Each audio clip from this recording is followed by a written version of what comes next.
ನಮಸ್ಕಾರ. ಕಳೆದ ವಿಡಿಯೋಗಳನ್ನ ನೋಡಿ ಸಬ್ಸ್ಕ್ರೈಬ್ ಮಾಡಿ ಮತ್ತು ಲೈಕ್ ಮಾಡಿ ಎಲ್ಲರಿಗೂ ಶೇರ್ ಮಾಡಿದ್ದಕ್ಕೂ ನನ್ನ ವಂದನೆಗಳು. ಮತ್ತು ಮೇಲೂ ಕೂಡ ನನ್ನ ಈಗ ಇನ್ನು ಮುಂದೆ ಬರುವ ವಿಡಿಯೋಗಳನ್ನ ಲೈಕ್ ಮಾಡಿ, ಶೇರ್ ಮಾಡಿ, ಸಬ್ಸ್ಕ್ರೈಬ್ ಮಾಡಿ. ಸ್ಪೆಷಲಾಗಿ ಈ ವಿಡಿಯೋನ ಮಹಿಳೆಯರ ಹಕ್ಕುಗಳಿಗಾಗಿ ನಾನು ಡೆಡಿಕೇಟ್ ಮಾಡ್ತೀನಿ. ಅದಕ್ಕೋಸ್ಕರ ನೀವು ವಿಶೇಷವಾಗಿ ಇದು ಎಲ್ಲರಿಗೂ ಶೇರ್ ಮಾಡಬೇಕು.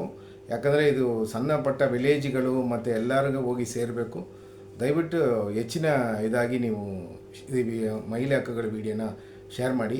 ಇದು ಒಂದು ಸಣ್ಣ ವಿಚಾರ ಅಂದರೆ ಎಲ್ಲರಿಗೂ ಗೊತ್ತಿರ್ತದೆ, ಗೊತ್ತಿಲ್ಲದೆ ಇರೋದು ಯಾವುದೂ ಅಲ್ಲ. ಇದು ಸಣ್ಣ ಒಂದು ರಿಮೈಂಡರ್ ಅಷ್ಟೇ, ನಿಮಗೊಂದು ನೆನಪನ್ನ ತಂದಿಡ್ತೀನಿ ಅಷ್ಟೇ. ಇದು ಏನೆಲ್ಲ ಮಾಡಬೇಕು ಅಂತಂತ ಅಷ್ಟಕ್ಕೋಸ್ಕರ ಈ ವಿಡಿಯೋನ ಮತ್ತೆ ಸಬ್ಸ್ಕ್ರೈಬ್ ಮಾಡಿ, ಹೆಚ್ಚೆಷ್ಟು ನೀವು ಶೇರ್ ಮಾಡಿ. ಮಹಿಳೆ ಹಕ್ಕುಗಳ ಬಗ್ಗೆ ಈ ವಿಡಿಯೋದಲ್ಲಿ ನಾವು ನೋಡೋಣ. ಮೊದಲನೇದಾಗಿ ನಾವು ಮಹಿಳೆಯರನ್ನ ನಮ್ಮ ಸಮುದಾಯ ಪ್ರಕಾರ ದೇವರಾಗಿ, ಒಂದು ತಾಯಿಯಾಗಿ, ಸಹೋದರಿಯರಾಗಿ ಮತ್ತು ಮನೆ ಹೆಂಗಸರಾಗಿ, ಅದೇ ವೈಫ್ ಆಗಿ ಒಂದು ಅಂತಸ್ತನ್ನು ಕೊಟ್ಟಿರ್ತೀವಿ. ಯಾವಾಗಲೂ ಅಂತಸ್ತುಗಳನ್ನ ನಾವು ಕೊಟ್ಟಾಗ ಅದನ್ನು ಮರ್ಯಾದೆ ಕೊಟ್ಟು ಪಾಲಿಸೋದು ಮನುಷ್ಯತ್ವ. ದಯವಿಟ್ಟು ನಮ್ಮ ಸಮುದಾಯದಿಂದ ಇದನ್ನು ಯಾವತ್ತೂ ನೀವು ಮರಿಬೇಡಿ. ಇದನ್ನು ದಯವಿಟ್ಟು ಪಾಲಿಸಿ. ಇದೆಲ್ಲ ಒಂದು ಸ್ಪೆಷಾಲಿಟಿಯಾಗಿರ್ತದೆ, ನಮ್ಮ ಮಹಿಳೆಯರ ಸ್ಪೆಷಾಲಿಟಿ ಇವೆಲ್ಲ. ಸೊ ಇನ್ನೊಂದು ರಿಲೇಷನ್ಶಿಪ್ಪು, ಸಂಬಂಧಗಳು ಬರೋದು ಮಹಿಳೆಯರಿಂದನೇ. ಮತ್ತು ಈ ಜಗತ್ತಿಗೆ ಒಂದು ಮಗು ದೇವರು ಹುಟ್ಟಿಸ್ತಾನೆಂದರೆ ಅದು ಆ ದೇವರು ಬಂದು ಆ ಮಗುಗೆ ಒಂದು ತಾಯಿ ಮುಖಾಂತರ ಈ ಜಗತ್ತನ್ನು ನೋಡೋಕ್ಕೆ ಒಂದು ಅವಶ್ಯಕತೆ ಕೊಡ್ತಿರ್ತಾರೆ. ಮತ್ತು ಎಲ್ಲದೂ ದಾಟಿ ಡೆಲಿವರಿ ಪೇಯ್ನ್ ಅನ್ನೋ ಒಂದು ನೋವನ್ನ ಗಂಡಸರ ಕೈಲಿ ಸಹಿಸ್ಕೊಳ್ಳೋಕ್ಕಾಗಲ್ಲಂತೆ. ಇದು ನನ್ನ ಸರ್ವೇದಲ್ಲಿ ನನಗೆ ಗೊತ್ತಾಯಿತು. ಮತ್ತು ಅಚೀವ್ಮೆಂಟ್ಗಳಲ್ಲಿ ನೋಡಿದರೆ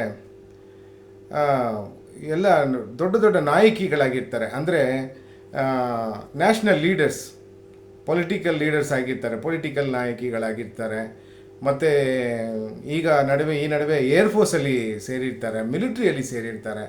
ಅಂದರೆ ಪೊಲೀಸಲ್ಲಿ ನಾವು ಮುಂಚೆನೇ ನೋಡಿರ್ತೀವಿ. ಮತ್ತು ಇವರ ಅಚೀವ್ಮೆಂಟ್ಸು ಎಲ್ಲ lady cricket team, Indian team ಒಂದು ಫಾರ್ಮ್ ಆಗಿದೆ. ಅದನ್ನು ಒಂದು ಲೇಡೀಸ್ಗೆ ಒಂದು ದೊಡ್ಡ ಅಂತಸ್ತನ್ನು ಕೊಡಬೇಕು ನಾವು. ಅವ್ರನ್ನೆಲ್ಲ ತುಂಬವೇ ನಾವು ಎನ್ಕರೇಜ್ ಮಾಡಬೇಕು. ಸ್ಪೋರ್ಟ್ಸ್ಗಳಲ್ಲಿ ತುಂಬ ಅತ್ಯವಂತದಾಗಿ ಅವರು ಎಲ್ಲದರಲ್ಲಿಯೂ ಮುಂದೆ ಹೊರಿತಾ ಇದ್ದಾರೆ. ಸ್ಪೋರ್ಟ್ಸಲ್ಲಿ ಅಚೀವ್ಮೆಂಟ್ಸ್ಗಳು ಮಾಡ್ತಿದ್ದಾರೆ. ನೀವು ನೋಡ್ಬೋದು, ನಾವು ಈಗ ಏಷ್ಯನ್ ಗೇಮ್ಸ್ ಆಗಲಿ, ಇಲ್ಲ ಒಲಿಂಪಿಕ್ ಗೇಮ್ಸ್ ಆಗಲಿ, ಮುಂಚೆ ಬರುವ ಮೆಡಲಲ್ಲಿ ಇಂಡಿಯಾ ಬಂದು 40ನೇ ಸೀರಿಯಲ್ ನಂಬರ್ಗಿಂತ ಕೆಳಗಿರುವುದು. ಇವಾಗೆಲ್ಲ ಒಂದು 15 ಒಳಗೆ ಇರ್ತದೆ ಇಂಡಿಯಾ. ಅಂದರೆ ಅದರಲ್ಲಿ ಸುಮಾರು ಮಹಿಳೆಯರು ಪಾಲಿಸಿ ಗೆದ್ದು ಅಲ್ಲಿನ ಚಿನ್ನದ ಮೆಡಲ್ಗಳನ್ನು ನಮ್ಮ ದೇಶಕ್ಕೋಸ್ಕರ ತಗೊಬರ್ತಿರ್ತಾ ಇರ್ತಾರೆ. ನಮಗೆಲ್ಲ ಗೌರವಿಸ್ತಾರೆ. ಅವ್ರನ್ನ ನಾವು ಗೌರವಿಸುವುದು ಮತ್ತು ಅವ್ರನ್ನ ನಾವು ಒಳ್ಳೆ ಮರ್ಯಾದೆ ಕೊಟ್ಟು ಇನ್ನೂ ಸ್ವಲ್ಪ ಎನ್ಕರೇಜ್ ಮಾಡಿ, ಇನ್ನೂ ಸ್ವಲ್ಪ ಅವರಿಗೆ ನಮ್ಮ ಈ ಎಂಕರೇಜ್ಮೆಂಟ್ನ ಕೊಟ್ಟು ಅವ್ರಿಗೆ ಮುಂದೆ ಬರೆಯೋಕ್ಕೆ ಜೀವನದಲ್ಲಿ ನಾವು ಸಪೋರ್ಟ್ ಮಾಡಬೇಕು. ಆಮೇಲೆ ಸೈಂಟಿಸ್ಟ್ಗಳಾಗಿದ್ದಾರೆ, ಸ್ಪೇಸ್ಗೆ ಹೋಗ್ತಾರೆ. ಇದೆಲ್ಲ ಇವರ ಸ್ಪೆಷಾಲಿಟಿಯಾಗಿರುತ್ತದೆ.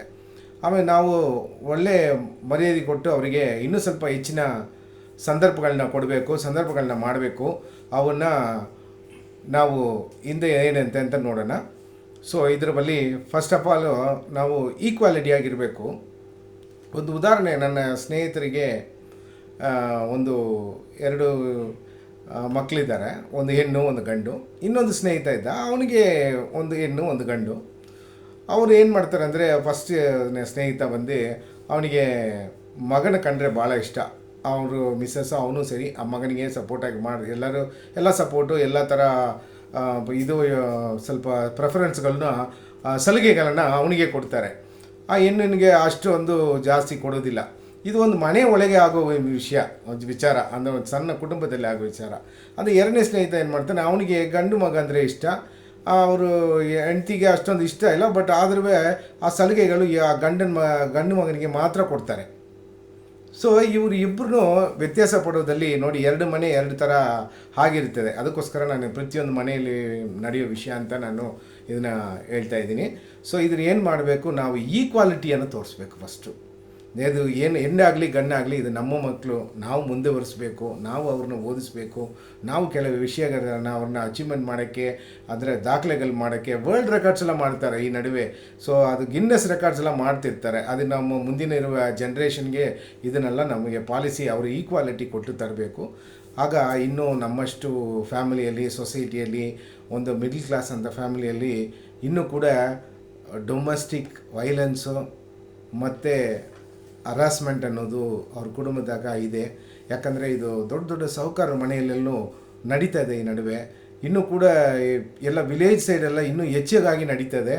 ಅದನ್ನು ನಾವು ಯಾವ ಥರ ಕಂಟ್ರೋಲ್ ಮಾಡಬೇಕಂದ್ರೆ ಈ ಈಕ್ವಾಲಿಟಿ ಮುಖಾಂತರ ನಾವು ಸ್ಟಾರ್ಟ್ ಮಾಡಿದ್ರೆ, ನಮ್ಮ ಮನೆಯಿಂದ ಸ್ಟಾರ್ಟ್ ಮಾಡಿದ್ರೆ ನಮ್ಮ ರಿಲೇಷನ್ಸು ಪಾಲಿಸ್ತಾರೆ. ನಮ್ಮ ರಿಲೇಷನ್ನು ಈಕ್ವಾಲಿಟಿ ಪಾಲಿಸಿದಾಗ ನಮ್ಮ ಸಮುದಾಯ ಪಾಲಿಸುತ್ತೆ. ನಮ್ಮ ಸಮುದಾಯ ಈಕ್ವಾಲಿಟಿನ ಪಾಲಿಸುವಾಗ ನಮ್ಮ ಸ್ಟೇಟ್ ಪಾಲಿಸುತ್ತೆ. ಒಂದು ಸ್ಟೇಟಲ್ಲಿ ಪಾಲಿಸಿದಾಗ ಒಂದು ನೇಷನ್ಸ್ ಪಾಲಿಸುತ್ತೆ. ಆ ಥರ ನಾವು ಹೆಚ್ಚಿನ ಮಾಹಿತಿಗಳಿಂದ, ಹೆಚ್ಚಿನ ಮರ್ಯಾದೆ ಕೊಡೋದ್ರಿಂದ ಅವರು ಬೆಳೀತಾರೆ. ಒಂದು ಗಂಡಸರಂದರೆ ಇದನ್ನು ನಿಂತ್ಕೊಂಡು ಒಂದು ನ್ಯಾಯ ಮಾಡಬೇಕಾದ್ರೆ, ಒಂದು ಗಂಡಸರಂದರೆ ಹೆಣ್ಣು ಕೊಡುವ ರೆಸ್ಪೆಕ್ಟಲ್ಲೇ ಅವ್ರ ಗಂಡತನ ಇದೆ. ಅದನ್ನು ಎಲ್ಲರೂ ತಿಳ್ಕೊಳ್ಳಿ ದಯವಿಟ್ಟು. ಎಲ್ಲರಿಗೂ ಇದನ್ನು ಒಂದು ಸಣ್ಣ ವಿನಂತಿಯಾಗಿ ನಾನು ಇಟ್ಕೋತೀನಿ. ಮನೆಯಲ್ಲಿಂದಲೇ ನಾವು ಈಕ್ವಾಲಿಟಿನ ಸ್ಟಾರ್ಟ್ ಮಾಡೋಣ. ಸೊ ಈಕ್ವಾಲಿಟಿನ ಬಂದು ನಮ್ಮ ಹೆಣ್ಣು ಮಕ್ಕಳಿಗೆ ಕೊಡೋಣ. ಮತ್ತು ಈ ಥರ ಈ ಡೊಮೆಸ್ಟಿಕ್ ವೈಲೆನ್ಸಿನಿಂದ ಸುಮಾರು ಸಾವುಗಳಾಗುತ್ತೆ. ಅವರಿಗೆ ಡೊಮೆಸ್ಟಿಕ್ ಡೌರಿ ಹರಾಸ್ಮೆಂಟು ಮಾಡ್ತಾರೆ. ಇಷ್ಟೆಲ್ಲ ಲಕ್ಷ ದುಡ್ಡು ತಂದು ಕೊಟ್ಟರೆ ಮಾತ್ರ ನಾವು ಮನೆಯಲ್ಲಿ ಇರೋಕ್ಕೆ ಸಾಧ್ಯ, ಮತ್ತು ಅವರಿಂದ ಸುಮಾರು ಒಡವೆಗಳನ್ನ ತಂದರೆ ಮಾತ್ರ ನೀವು ಇದ್ರೋಕ್ಕೆ ಸಾಧ್ಯ ಅಂಥೇಳಿ ನಮ್ಮ ಕಮ್ಯುನಿಟಿಯಲ್ಲಿ, ನಮ್ಮ ವರ್ಗದಲ್ಲಿ. ಯಾಕಂದರೆ ನಮಗೆ ಎರಡು ಥರ ವಿಷಯ ಬಂದು ನಮ್ಮ ಕಮ್ಯುನಿಟಿ ಸಂಬಂಧಪಟ್ಟಿದ್ದಾಗುತ್ತೆ. ಒಂದು ನಾವು ಮದುವೆ ಮಾಡಿದಾಗ ನಮಗೆ ದೊಡ್ಡವರೆಲ್ಲ ಸೇರಿ ಮದುವೆ ಮಾಡಿದಾಗ ಅವರು ಕಮ್ಯುನಿಟಿ ಸೇರಿ ಮಾಡ್ತಾರೆ. ಇನ್ನೊಂದು ಅಂತಿಮ ಕ್ರಿಯೆ ಅನ್ನೋದು ಅದನ್ನು ನಮ್ಮ ಕಮ್ಯುನಿಟಿ ಪ್ರಕಾರನೇ ನಮಗೆ ನಡೀತದೆ. ಅದು ನಾವೆಲ್ಲ ನೋಡೋಕ್ಕಾಗೋದಿಲ್ಲ. ಸೊ ಈ ಥರ ವಿಷಯಗಳನ್ನ ಇರುವಾಗ ಈ ಸಂಬಂಧಗಳೆಲ್ಲ ಬಂದಾಗ ಯಾವಾಗ ನಾವು ಹೆಣ್ಣು ಮಕ್ಕಳಿಗೆ ಒಂದು ಒಳ್ಳೆ ರೈಟ್ಸ್ ಕೊಡಬೇಕು. ಅಥವಾ ಮಾತ್ರ ಇನ್ನೊಂದು ವಿಷಯ ಏನಪ್ಪ ಅಂದರೆ, ಇಲ್ಲಿಗೆ ಅವರು ಡೌರಿ ಹರಾಸ್ಮೆಂಟಿಂದ ಅವರು ಮತ್ತು ಡೊಮೆಸ್ಟಿಕ್ ಹರಾಸ್ಮೆಂಟಿಂದ ಬಿಡಿಸೋಕ್ಕೆ ದಯವಿಟ್ಟು ಈ ಥರ ಒಂದು ಇದನ್ನು ಯಾರು ಮಾಡಕೂಡ್ದು. ಎಲ್ಲಿ ನಿಂತರೂ ನೀವು ಎಲ್ಲಿ ಬಂದ್ರೂ ಅಲ್ಲ ಮಹಿಳೆಯರಿಗೆ ಬೇಕಾಗಿರೋ ಹಕ್ಕುಗಳನ್ನ ನೀವು ಕೊಟ್ಟಿರಿ. ಆವಾಗ ಎಲ್ಲ ಒಂದು ಈಕ್ವಾಲಿಟಿ ಅನ್ನೋದು ಬರುತ್ತೆ.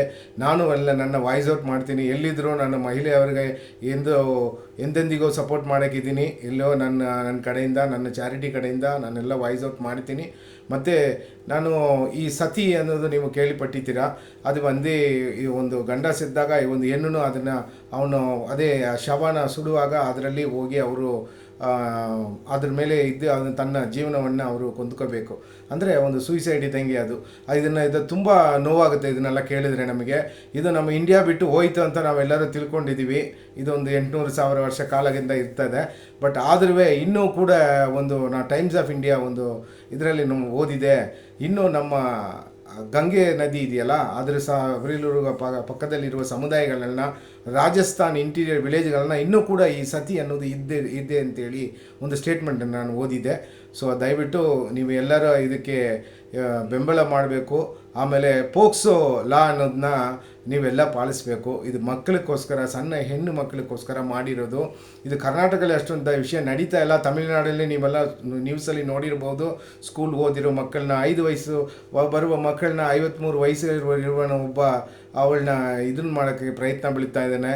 ಅವ್ರ ಹತ್ರ ಜೊತೆಯಲ್ಲಿ ಸೇರಿ ಬೇರೆ ಥರ ಸಂಬಂಧಗಳನ್ನ ಇಟ್ಟು ಇದು ಮಾಡಿದ್ದಾರೆ ಅವರು ಸಣ್ಣ ಮಕ್ಕಳುಗಳನ್ನ. ಸೊ ಇದನ್ನೆಲ್ಲ ನಾನು ತುಂಬ ಕೆಟ್ಟದಾಗಿ ಅದನ್ನು ಡಿಫೆಂಡ್ ಮಾಡ್ತೀನಿ. ನಾನು ಒಂದು ಬೇಡ ಅಂತ ನಾನು ಹೋರಾಡೋಕ್ಕೆ ರೆಡಿ ಇದ್ದೀನಿ, ಎಲ್ಲಿ ಬೇಕಾದ್ರೂ ಸರಿ. ಸೊ ಅದಕ್ಕೋಸ್ಕರ ನಾನು ಕೆಲವು ಪ್ಲೆಡ್ಜ್ಗಳನ್ನ ತಗೊಂಡಿದ್ದೀನಿ ಸರ್ಕಾರ ಕಡೆಯಿಂದ, ಗೌರ್ಮೆಂಟ್ ಆಫ್ ಇಂಡಿಯಾದಿಂದ. ನಾನು ಕೆಲವು ಪ್ಲೆಡ್ಜ್ಗಳನ್ನ ವುಮನ್ ರೈಟ್ಸ್ ಕಮಿಷನಲ್ಲಿ ಪ್ಲೆಡ್ಜ್ಗಳು ತಗೊಂಡಿದ್ದೀನಿ. ಸೊ ನನಗೆ ಆ ಥರ ಸರ್ಟಿಫಿಕೇಷನ್ಸ್ ಎಲ್ಲ ಇದೆ. ಅದರಿಂದ ನಾನು ನಿಮ್ಮೆಲ್ಲರನ್ನ ಅದರಿಂದ ಇದು ಮಾಡೋಕ್ಕೆ ನಾನು ಸಿದ್ಧವಾಗಿದ್ದೀನಿ.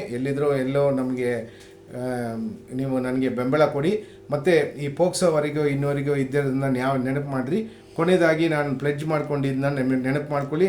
ಏನಾಗಿ ವಿಷಯ ಇದ್ದರೆ ನಮಗೆ ತಿಳಿಸಿರಿ, ನಾವು ಮಾಡ್ತೀವಿ. ಹಂಗೂ ನಮಗೆ ಮಾಡೋಕ್ಕಾಗಿಲ್ಲ. ಇನ್ನೂ ಕೆಲವು ಹೆಣ್ಮಕ್ಳು ಅವ್ರನ್ನ ಬಿಟ್ಟು ಬರೋದಿಲ್ಲ. ಅವರು ಮನೆಯಲ್ಲಿಂದ ನಮ್ಮ ಮನಸ್ಸಲ್ಲಿ ಏನಿದೆ ಅಂತ ಬಿಟ್ಟು ಹೇಳಲ್ಲ. ಯಾಕಂದರೆ ಅವ್ರ ಮೇಲೆ ಕೆಟ್ಟ ಒಂದು ನೆನಪು ಬರುತ್ತೆ ಕಮ್ಯುನಿಟಿಗೆ ಅಂತೇಳಿ.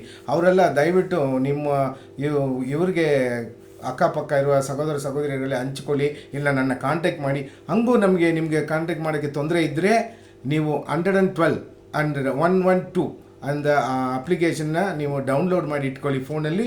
ಇಲ್ಲಾಂದರೆ 112ಗೆ ಕರೆ ಮಾಡಿರಿ, ಲೇಡೀಸ್ ಹೆಲ್ಪ್ಲೈನ್ಗೆ. ಇದನ್ನು ನಿಮಗೆ ಏನೇ ಬೇಕಾದ್ರೆ ಅವ್ರ ಹತ್ರ ಪಡಿಬೋದು. ಇಮ್ಮಿಡಿಯೇಟಾಗಿ ನಿಮಗೆ ಆನ್ಸರ್ ಬರುತ್ತೆ. ಇದು ಆಲ್ ಓವರ್ ಇಂಡಿಯಾ ಎಲ್ಲಿ ಬೇಕಾದ್ರೂ ನಿಮಗೆ ಅಪ್ಲಿಕೇಬಲ್ ಆಗುತ್ತೆ. ಮತ್ತೆ ಒಂದು ಒಳ್ಳೆ ವಿಡಿಯೋದಲ್ಲಿ ನಿಮ್ಮನ್ನ ಎಲ್ಲರನ್ನೂ ನಾನು ಮೀಟ್ ಮಾಡ್ತೀನಿ. ನಮಸ್ಕಾರ.